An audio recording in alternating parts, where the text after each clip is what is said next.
Hi, this is Maginoni, and welcome to another edition of The Good, the Bad, and the Disappointing. Let me just tell you, even though I bought a lot of comics today, I read a lot of comics, I still have comics to read. This was by far my most difficult choice as to the good and the bad. I could not find anything good. I just read and I read and I read, and there's one book. I was like, this is probably going to be good, but there's going to be a lot of text in here. And I really wanted to take some time to read it so I can enjoy it, but I said, you know what? Nothing is good, and I have to read this now. And here is my good. Grant Morrison's Pax Americana. This is part of their multiversity thing, and I've been really against these types of one-shots, especially since the other ones really I didn't think were that strong. But I knew the combination of Morrison and Quietly would have been magical. And they really did not disappoint at all. Basically, what's going on is, in this world, this is all the Charlton heroes. The Question, Peacemaker, Blue Beetle, people like that. And basically, it starts off with Peacemaker shooting the president. And things just spiral from there. Now, a lot of this issue really did remind me of The Watchmen. There's a couple characters that they're Watchmen. Basically, you can tell they're basically Watchmen characters, probably based off of them. And overall, I really did enjoy it. But let me just tell you this: this is one of those books where you're really going to want to take your time to sit back and enjoy, because the artwork is really, really well done. And overall, this is probably, like I said, the strongest of the books. If you're a Blue Beetle fan, rejoice. Blue Beetle is back, at least for this issue. But I would definitely recommend picking this one up. If you've just been pretty much staying away from the multiversity, this is kind of like a decent one-shotter. And definitely, this is the good one. Okay, the bad. Oh my god. Alright. This was Uncanny X-Men was a pretty decent story in the sense of here is Scott talking to this New Mutant. But this artwork is so unforgettably horrible that it's to the point of being distracting. Here's another case. Hey, let's draw this beautiful scenic potential picture and not put anything in there to emphasize that. Let's draw people's faces, and going back here, and they don't even look like people. Look at that face.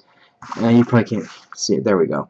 I mean, it's like the guy doesn't even know how to draw eyeballs. And to me, that's a problem. If you can't draw an eyeball, if you can't figure out the proper, spacing between for the eyes and the face, I'm like, come on. This is stylized or not. This is just bad. Even the Beast is just horrible. His artwork is so bad for the Beast, you can call it a new mutation for him. Now, here's the thing. I mentioned before that the dialogue was great between Scott and the New Mutant, the dangerous New Mutant. But let me tell you this. It is nothing new. We have heard this speech time and time again, and it really adds no value to it. Very, very disappointing, and it just was, overall, I thought, not even up to par. I thought the ending was, oh, look at that. Nothing new there either. Cliched, unimaginative, horrible artwork, bad book. Okay, the disappointing book of the week. Look no further. Surprise, surprise, it's Wonder Woman. Why is this a surprise, surprise? Again, this just shows nobody knows what to do with Wonder Woman. DC throws Finch on there. He's that hot artist that everybody loves to hate. She's a lot more sexier than she was in the past. She's a little bit more babyish in the face. This issue does kind of what it needs to do in the sense of getting everybody up to speed who is a Finch fan that wants to read Wonder Woman for the first time. They do that in the paragraph. I'm not saying not a paragraph, a panel or two, page, I should say. They have a big battle between Swamp Thing and Wonder Woman to show how powerful she is, even though she gets beat. And it's just, oh my god, it was just such a disappointment. You know, it's like, basically what's going on is, like, cities are disappearing. They're like, well, what could it be? Could it be a sinkhole? What's going on? And I'm like, you know, in the day of modern technology, you don't have a video of what's going on, really. And I'm just like, done. Done with this book. Don't even care about what happens. There is so many loose plot threads in here. It's kind of like, the best way to look at it this way is this. Imagine you get a big heaping bowl of ramen, and the ramen has really nasty looking ingredients in there. It smells bad, and you see all these noodles, and all these noodles are the plot threads to this book.